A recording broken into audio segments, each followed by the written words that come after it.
This is Big Ideas from the ABC. If someone had told me when I was 12, sitting where you are now in the audience, but on a school trip to the opera, that one day I'd be standing here on this stage, I wouldn't have believed them. But if there's one thing that I've learnt in my relatively short, but let's say eventful, career as a lawyer so far, it's that unbelievable things can and do happen. Not many lawyers would say that they feel inspired by the courage and the dedication of the people they represent. Fortunately, that is how I feel. Today, I want to tell you the story of someone who has inspired me. A person who I've acted for as a lawyer, but also as an advocate more broadly. Someone who's become a friend. A person who has taken on powerful state and corporate interests with little more than an internet connection and a very committed group of volunteers. A person who has an uncompromising commitment to justice and has been the target of intense propaganda by powerful opponents. A person who has been the subject of an Interpol Red Notice and has unjustly spent significant periods of time in solitary confinement. A person whose political asylum case is listed among the most controversial in modern history.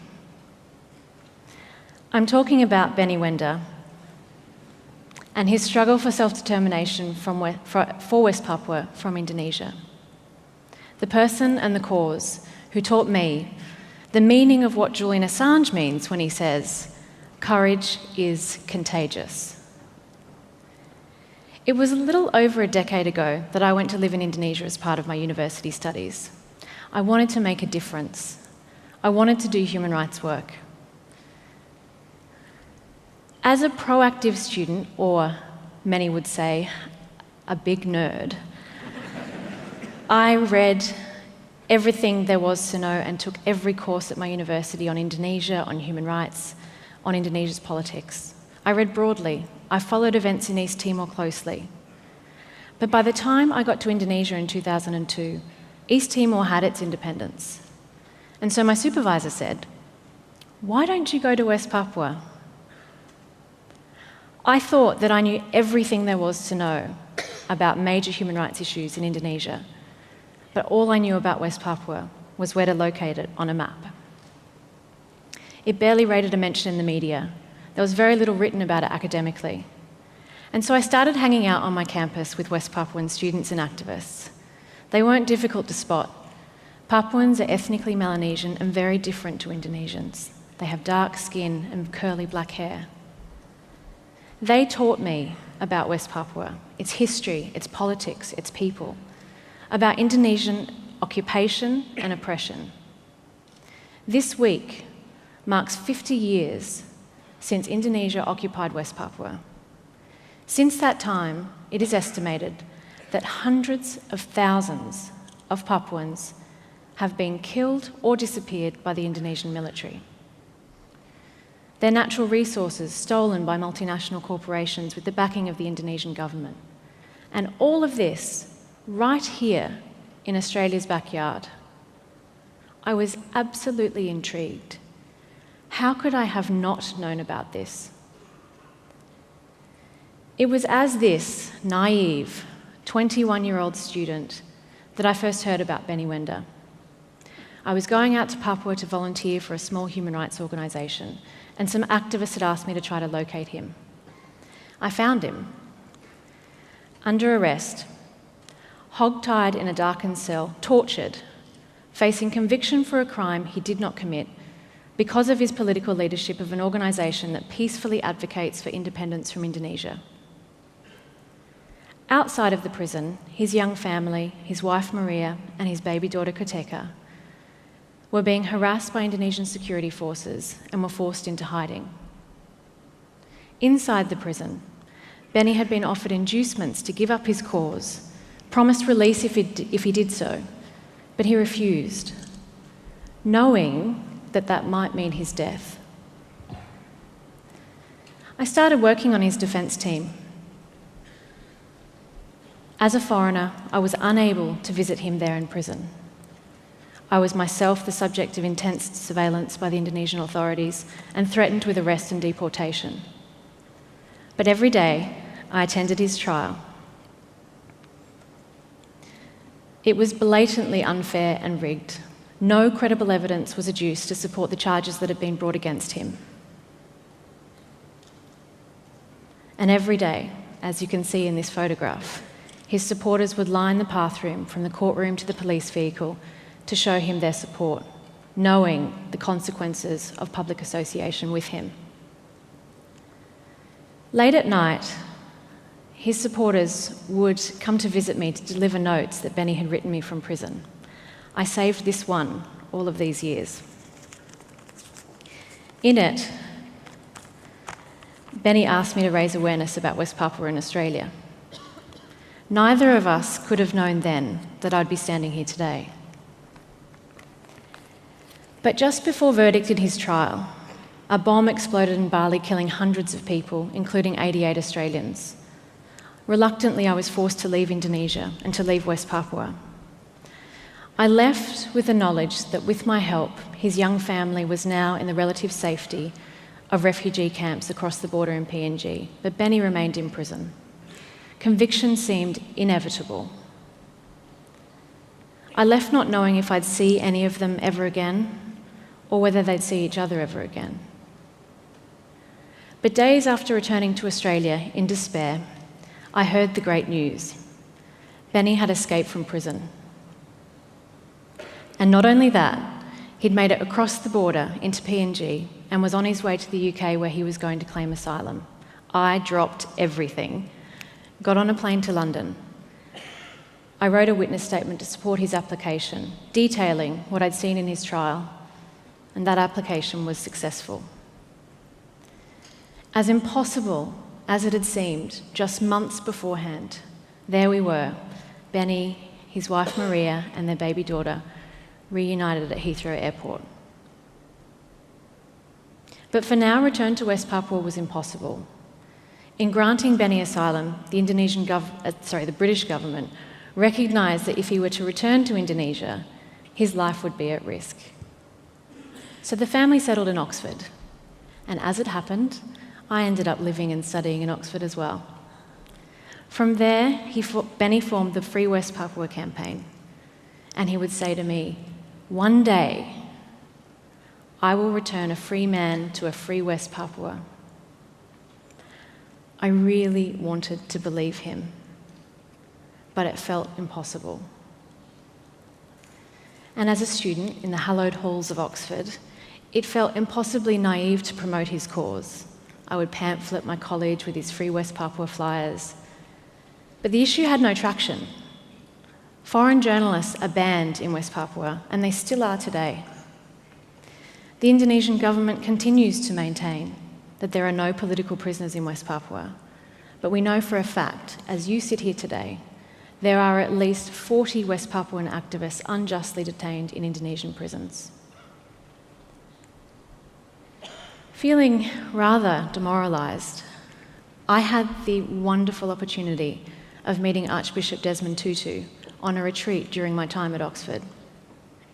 I spoke to him about West Papua, a cause he supports and a cause that he has raised at the United Nations. I asked him, during the darkest times of apartheid, what was it that got you through? He took my hand and he said to me simply, "History is long, but know that justice will prevail." Benny's belief was equally firm, both in his cause and in me. He would say to me, "Adik," which means little sister in Indonesian, "Adik, don't you worry. You are my witness. You have seen with your own eyes what Indonesia has done to my people. Focus on your studies, and one day, when you're a big-name lawyer, you'll help us." At the time, it seemed ridiculous. But it wasn't so long afterwards, this is where I found myself. Benny and his wife just smiled. In fact, they laughed at me. And they said, "I told you so." But by now, Benny's campaign was gaining momentum. He'd been compared to Jose Ramos Horta, called the Nelson Mandela of West Papua. Members of parliament around the world were signing up to support his cause. So Indonesia issued an Interpol red notice for his arrest for the very same politically motivated charges for which he'd been granted asylum. They stopped his international travel, extended their political persecution across borders, and this gentle person ended up on terrorist watch lists. So we challenged Interpol. It took us 2 years, but my witness statement from 2003 served as supporting evidence in having that notice removed. I'd now become a lawyer, but I'd also become Benny's witness. And today things have changed. Benny can now travel. And after his last international tour, Papua New Guinea announced it's opening its first ever Free West Papua office. The Prime Minister of Vanuatu was recently forced to resign, in part due to his failures government to support West Papua's cause. An impossible cause now seems possible. 10 years ago, Benny was in prison.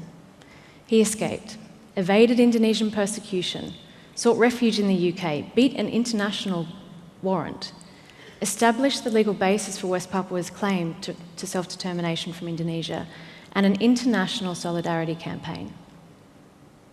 And today, we travel the world together, speaking to members of parliament. And he continues to say, with utmost confidence, as he always has, "My people will be free." But most people still say it's impossible. The political and economic interests that are stacked up against West Papua are too great. But this is about the law. I may have been a witness, I may also have been his advocate, but I'm a lawyer. And I'm here to tell you today with utmost certainty that the law is on West Papua's side, even if the politics aren't. They have the right to self-determination under international law, a right that was denied to them in 1969. That law will not change. Politics can. Politics will. Many of you may be proud about the role Australia played in ending Indonesian violence in East Timor. It wasn't so long before we led that peacekeeping force that our then Foreign Minister Gareth Evans said, East Timor would never have independence. He said, and I quote, "Whether you like it or not, there's no point in chasing after an aspiration that can never be satisfied." Just last year, Bob Carr said the same of West Papua. He said Australia supports Indonesian sovereignty. By the time Australia stepped in to help East Timor, more than 1/3 of its population had been killed. 1/3, all of you, killed by the Indonesian military. Will we allow West Papua to suffer the same fate? I believe in change. It may seem like a distant prospect. It may seem impossible. But as a great leader who's also suffered exile and imprisonment put it, it always seems impossible until it's done. But we cannot act if we do not know. Before I went to live in Indonesia, I knew nothing about West Papua. Before you came here today, you maybe knew nothing about West Papua. But we have to get more information into the public domain so it's harder for governments not to act. And this is not impossible. It's something that we can all do. In 2012, Bob Carr gave a speech in Australian Parliament about West Papua, and he was right about one thing. He said not one country in the world supports West Papuan independence. But in 2013, he is wrong. Vanuatu, the Solomon Islands, and other Pacific and Melanesian states are changing their tune. It takes inspiring and dogged leaders like Benny Wenda to drive a movement and to give those around them hope. Individuals can help to change the world, but they can't do it alone. They need us. They need us to think about what has changed and what is possible, not on the obstacles. Once we realise we can help to create change, how can we not? What are we waiting for? I hope in years to come I'll be able to visit a free West Papua and see Benny there, and that my adik, his children, will have the opportunity to know their own country. But people still say it's impossible. Does that change my view of my work or what I do? Absolutely not. Because there's no passion to be found in settling for a life that is less than the one that you're capable of living. Meeting Benny Wenda changed my life. Going to West Papua changed my life. It inspired me. It unleashed in me a conviction that the impossible is possible, and that standing idly by in the face of injustice is unthinkable. I hope and I believe that meeting Benny Wenda will do the same for you. Ladies and gentlemen, Benny Wenda.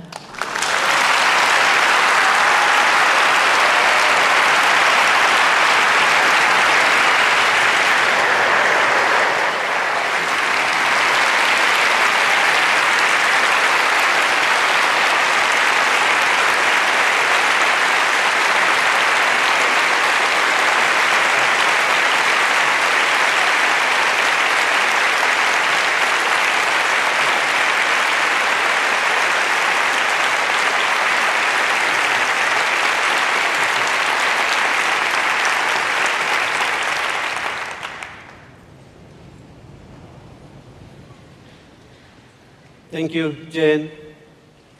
Thank you, everyone, listening my story. But it's not only my story. It is story of nations, of men and women and children who do not have the freedom that you enjoy everyday life.